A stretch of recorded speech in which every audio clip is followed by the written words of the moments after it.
Nothing to worry. ನಾನು ಕೊಟ್ಟಿರೋ medicine react ಆಗ್ತಾ ಇದೆ. ಈಗ ಆಪ್ರೇಷನ್ ಮಾಡ್ಬೋದು. ನಿಮ್ಮ ಈ ಮಾತು ಕೇಳಿ ತುಂಬ ಖುಷಿ ಆಗ್ತಿದೆ ಡಾಕ್ಟರ್. ಯಾವಾಗ ಇವ್ರಿಗೆ ಆಪ್ರೇಷನ್ ಮಾಡಿಸ್ಬೋದು? ನಾವು ಡೊನೇಟ್ ಮಾಡೋರ್ನೆಲ್ಲ ಕಾಂಟ್ಯಾಕ್ಟ್ ಮಾಡ್ತಾ ಇದ್ದೀವಿ. ಸಿಕ್ಕಿದ ಕೂಡಲೇ ನಿಮ್ಗೆ ಇನ್ಫಾರ್ಮ್ ಮಾಡ್ತೀವಿ, ಆವಾಗ ಆಪ್ರೇಟ್ ಮಾಡ್ತೀವಿ.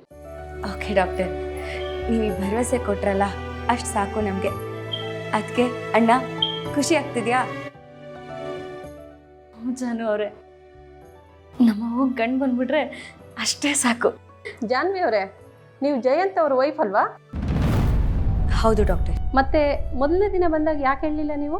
ಸ್ವಲ್ಪ ಹೊತ್ತಿಗೆ ಮುಂಚೆ ನನಗೆ ಕಾಲ್ ಮಾಡಿ ಜಯಂತ್ ಅವರು ಅಣ್ಣ ಅತ್ತಿಗೆ ಜೊತೆ ನನ್ನ ವೈಫು ಬರ್ತಾರೆ, ಸ್ವಲ್ಪ ಚೆನ್ನಾಗಿ ಟ್ರೀಟ್ಮೆಂಟ್ ಮಾಡಿ ಅಂತ ನನಗೆ ಹೇಳಿದ್ರು.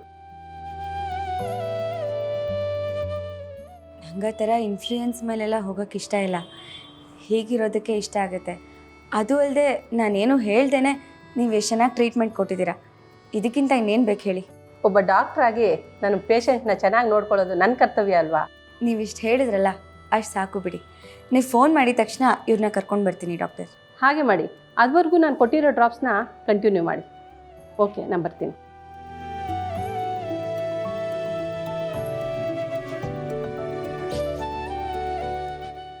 ಅಣ್ಣ ಯಾಕೋ ಇನ್ನೂ ಡಲ್ ಆಗಿದ್ಯಾ? ಅಮ್ಮಂಗೆ ಕಣ್ಣು ಬರುತ್ತೆ ಕಣೋ. ಅವರು ನಿಮ್ಮ ಮೇಲೆ ಕೋಪ ಮಾಡ್ಕೊಂಡವ್ರೆ ಜಾನವ್ರೆ.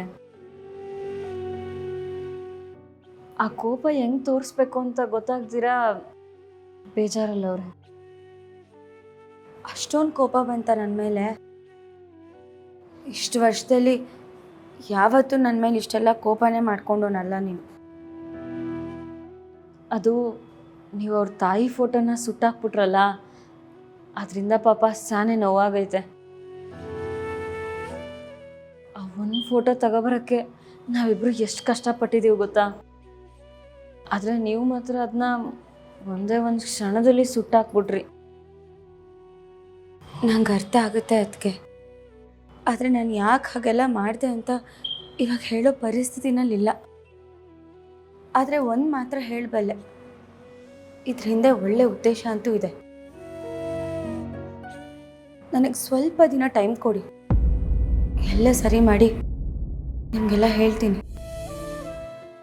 ನನಗೆ ಅರ್ಥ ಆಗ್ತೈತೆ ಜಾನು ಅವರೇ, ನೀವು ವೆಂಕಿನ ಎಷ್ಟು ಪ್ರೀತಿ ಮಾಡ್ತೀರಾ ಅಂತ. ನೀವು ಅವ್ರಿಗೆ ಯಾವತ್ತೂ ಕೆಟ್ಟದ್ದು ಬಯಸಕ್ಕಿಲ್ಲ. ಒಂದು ನಿಮಿಷ, ವೆಂಕಿ, ಜಾನು ಅವ್ರು ಹೇಳ್ತವ್ರೆ ತಾನೇ ಆ ಫೋಟೋನ ಏನಕ್ಕೆ ಸುಟ್ಟಾಕಿದ್ದು ಅಂತ. ಮೂತಿನ ಹಿಂಗೆ ಹಿಡ್ಕೊಂಡಿರ್ಬೇಡ ನೋಡು. ನೀನು ಬೇಜಾರಾಗಿದ್ದರೆ ಜಾನು ಅವ್ರಿಗೂ ಬೇಜಾರಾಯ್ತದೆ. ನಗು.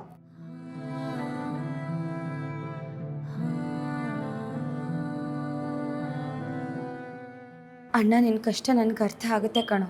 ಆದರೆ ನಾನು ಸತ್ಯ ಹೇಳಿದ್ರೆ ಅದನ್ನು ತಡ್ಕೊಳ್ಳೋ ಶಕ್ತಿ ನಿನಗಿರಲ್ಲ. ದಯವಿಟ್ಟು ಈ ವಿಷಯದಲ್ಲಿ ನನಗೆ ಕ್ಷಮಿಸ್ಬಿಡು ಅಣ್ಣ. ಬನ್ನಿ ಅದಕ್ಕೆ ಹೋಗೋಣ. ಅವ್ವ ಬಾ.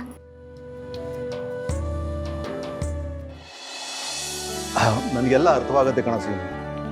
ನಿನ್ನ ಜೀವನದಲ್ಲಿ ಹಿಂದೆ ಆಗಿರೋ ಅನುಭವಗಳೆಲ್ಲ ನಾನು ಹೇಳಿದ್ರ ಬಗ್ಗೆ ನೀನು ನಿರ್ಧಾರ ತಗೊಳ್ಳೋದಕ್ಕೆ ಲೇಟ್ ಆಗಿರ್ಬೋದು. ಹಾಗೆ ನೋಡಿದ್ರೆ ಇಷ್ಟು ವರ್ಷ ಕೆಲಸ ಮಾಡಿ ಇಷ್ಟು ದೊಡ್ಡ ಕುಟುಂಬನ ಪೋಷಣೆ ಮಾಡಿರೋ ನಿನಗೆ ರೆಸ್ಟ್ ಬೇಕು.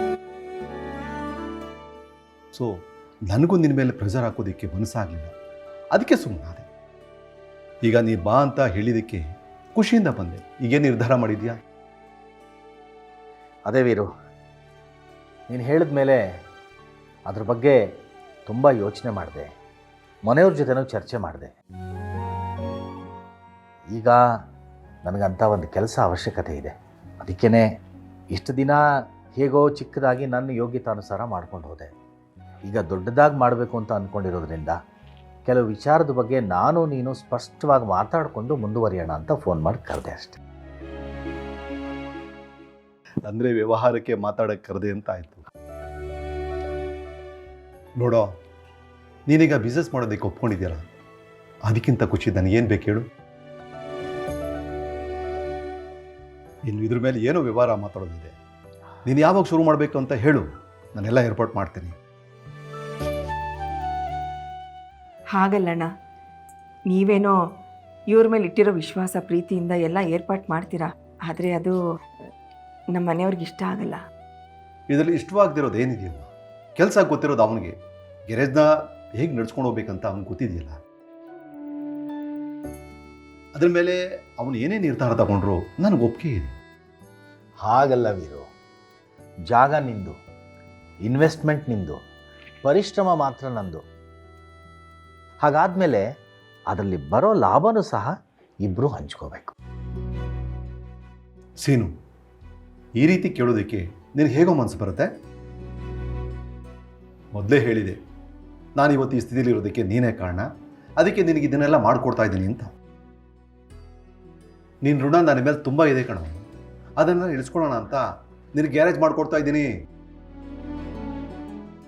ನಿನ್ನಿಂದ ನನಗೆ ಯಾವ ಲಾಭನೂ ಬೇಡ ಕಣ, ನೀನು ಖುಷಿಯಾಗಿದ್ದರೆ ನನಗಷ್ಟೇ ಸಾಕು.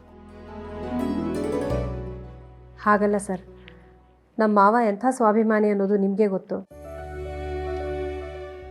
ಅವರು ಸ್ವಂತ ಮಗನ ಮನೆಯಲ್ಲಿದ್ದರೂ ತಾವಿಬ್ಬರು ನಮಗೆ ಹೊರೆ ಆಗಬಾರ್ದು ಅನ್ನೋ ಕಾರಣಕ್ಕೆ ತಮ್ಮ ಖರ್ಚನ್ನ ನಮಗೆ ಕೊಡ್ತಿದ್ದಾರೆ. ಅಂಥದ್ರಲ್ಲಿ ನೀವು ಹಾಕ್ಕೊಡೋ ಬಿಸ್ನೆಸ್ಸಲ್ಲಿ ಬರೋ ಲಾಭನ ಅವರೊಬ್ಬರೇ ಹೇಗೆ ಅನುಭವಿಸ್ತಾರೆ ಹೇಳಿ? ಹೌದು ವೀರು, ನೋಡು, ನಮ್ಮ ಗೆಳೆತನಕ್ಕೆ ಬೆಲೆ ಕಟ್ತಿದ್ದೀನಿ ಅಂತ ತಪ್ಪು ತಿಳ್ಕೊಬೇಡ. ಆದರೆ ಅದೇ ಥರ ನಮ್ಮಿಬ್ಬರು ಗೆಳೆತನನ ದುರುಪಯೋಗ ಮಾಡ್ಕೊಳ್ಳೋಕ್ಕೂ ನನಗೆ ಇಷ್ಟ ಇಲ್ಲ. ನಿನಗೆ ಗೊತ್ತು, ನನಗೆ ಕೆಲಸ ಮಾಡಿ ಗೊತ್ತೇ ಹೊರತು ವ್ಯವಹಾರ ನನಗೆ ಗೊತ್ತಿಲ್ಲ. ಅದಕ್ಕೇನೆ ನೀನೇ ಒಂದು ಮಾತು ಹೇಳಿಬಿಡು, ಇಷ್ಟು ನನಗೆ ಬೇಕು ಅಂತ ಹೇಳಿಬಿಟ್ರೆ ನಾನು ಮರು ಮಾತಾಡದೆ ಕೊಡ್ತೀನಪ್ಪ, ಮಿಕ್ಕಿದ್ದನ್ನೆಲ್ಲ ನಾನು ನೋಡ್ಕೊಳ್ತೀನಿ ಅಷ್ಟೇ. ಆಯ್ತಪ್ಪ, ನಿನಗೆ ಎಷ್ಟು ಕೊಡಬೇಕು ಅನ್ಸುತ್ತೋ ಅಷ್ಟು ಕೊಡು, ಇಷ್ಟೇ ಬೇಕು ಅಂತ ನಾನು ನಿನ್ನನ್ನು ಕೇಳೋದಿಲ್ಲ. ಇದು ಒಳ್ಳೆ ಪೇಚ್ಲಾಟ ವೀರು. ಒಂದು ಕೆಲಸ ಮಾಡು, ಏನು ಲಾಭ ಬರುತ್ತೋ ಅದನ್ನು ಇಬ್ಬರು ಸಮವಾಗಿ ಹಂಚ್ಕೊಳ್ಳೋಣ, 50-50, ಆಯಿತಾ? ಏನೋ ನೀನು, ನಿನ್ನ ಜೀವನ ಉದ್ಧಾರ ಆಗಲಿ ಅಂತ ನಾನು ನಿನ್ನ ಸಹಾಯ ಮಾಡಿದೆ, ನೀನೇ 50-50 ಅಂತ ಇದೆಯಲ್ಲೋ. ಇದರಲ್ಲಿ ನಂದು ಬರೀ ಬಂಡವಾಳ ಅಷ್ಟೇ, ಹಗಲು ರಾತ್ರಿ ಕಷ್ಟಪಟ್ಟು ದುಡಿಯೋರು ನೀನು. ಹಾಗಂದಮೇಲೆ ಲಾಭದಲ್ಲಿ ನಿನಗೆ ಜಾಸ್ತಿ ದುಡ್ಡು ಸಿಗ್ಬೇಕಲ್ವಾ? ಈಗ ನಾನೊಂದು ಮಾತು ಹೇಳ್ತೀನಿ, ಅದಕ್ಕೆ ನೀನಿಲ್ಲ ಅನ್ಬಾರ್ದು. ಆಯ್ತಪ್ಪ, ಹೇಳ. ನೋಡಪ್ಪ, 60-40 ಶೇರ್ ಮಾಡ್ಕೊ, ಇದ್ರಲ್ಲಿ ಬೇರೆ ಮಾತು ಬೇಡ. ಸರಿಯಪ್ಪ, ಸದ್ಯ ನೀನು ಒಪ್ಕೊಂಡಿಯಲ್ಲ, ಈಗ ನನಗೆ ಸಮಾಧಾನ ಆಯಿತು ನೋಡು. ಮತ್ತೆ ಇನ್ನೇ ಗೊತ್ತಾಡ, ಗ್ಯಾರೇಜ್ಗೆ ಏನೇನು ಬೇಕೋ ಎಲ್ಲ ರೆಡಿ ಮಾಡ್ಕೊ, ಅದಕ್ಕೇನು ಏರ್ಪಾಡು ಬೇಕೋ ಎಲ್ಲ ನಾನು ಮಾಡ್ತೀನಿ. ಅದೆಲ್ಲ ನಾನು ನೋಡ್ಕೊಳ್ತೀನಿ.